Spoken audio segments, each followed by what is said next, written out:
اللہ لا الہ الا هو الحی القیوم۔ اللہ اکبر۔ تمام تر عقیدت اور صرف عقلی اور علمی انداز میں اس دعویٰ کو حقائق اور سچائی کی کسوٹی پر پرکھیں کہ یہ لوگ قرآن کی صداقت سے اس وقت انکار کرتے ہیں تو کوئی بات نہیں، یہ کرتے رہیں، ہم ایسے حالات پیدا کرتے جائیں گے کہ ان لوگوں میں تو کیا بلکہ اقوام عالم میں ہمارے قانون کی صداقت کی محسوس نشانیاں نظر آئیں گی، حتیٰ کہ یہ حقیقت ان کے سامنے نکھر کر آ جائے گی کہ قرآن نے جو کچھ ان سے کہا تھا وہ حق پر مبنی تھا اور ٹھیک اسی طرح واقع ہو کر رہے گا۔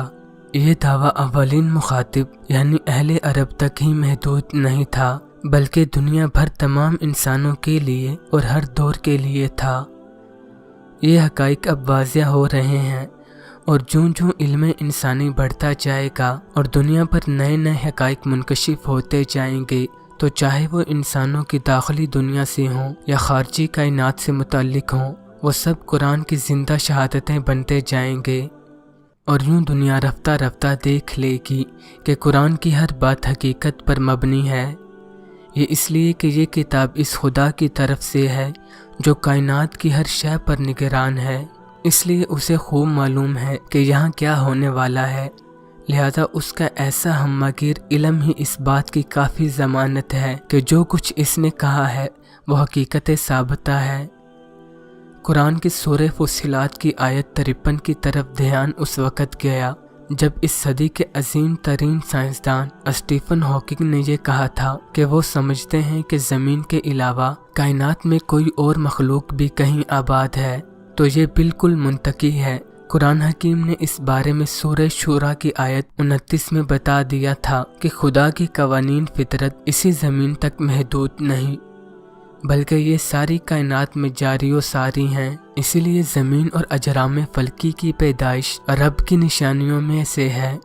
نیز وہ ذی حیات یعنی چلنے پھرنے والی آبادیاں جو اس نے اس زمین اور آسمانی کروں میں پھیلا رکھی ہیں۔ یہ آبادیاں اس وقت تو الگ الگ ہیں لیکن وہ اس پر بھی قادر ہے کہ انہیں اکٹھا کر دے، یعنی زمین اور ان کروں میں بسنے والی آبادیاں باہمی ربط پیدا کر لیں اور وہ ایک دوسرے کے ساتھ مل جائیں۔ کائنات میں پھیلی ہوئی ان آبادیوں کے بارے میں کتاب حکمت نے سورہ حجرات کی آیت 16 میں واضح کر دیا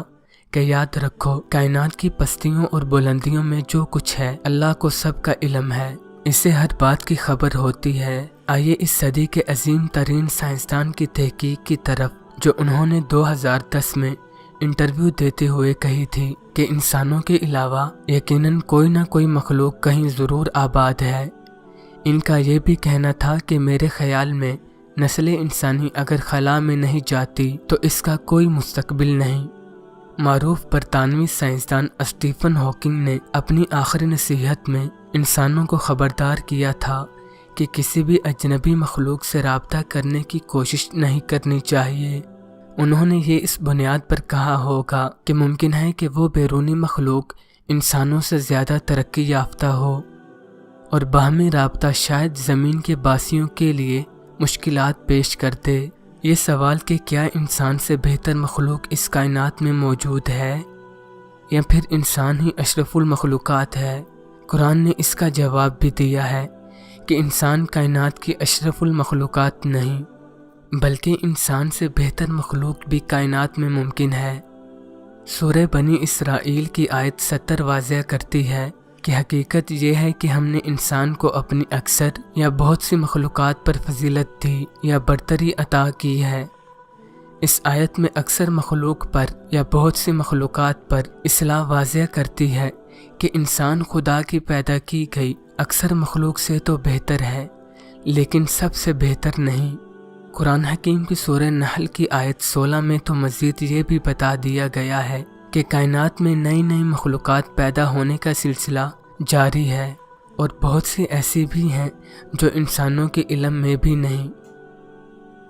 اس کائنات کے معرض وجود میں آنے کے بارے میں جدید نظریات ہمیں یہی بتاتے ہیں کہ عظیم دھماکہ جس سے اس کائنات کی تخلیق ہوئی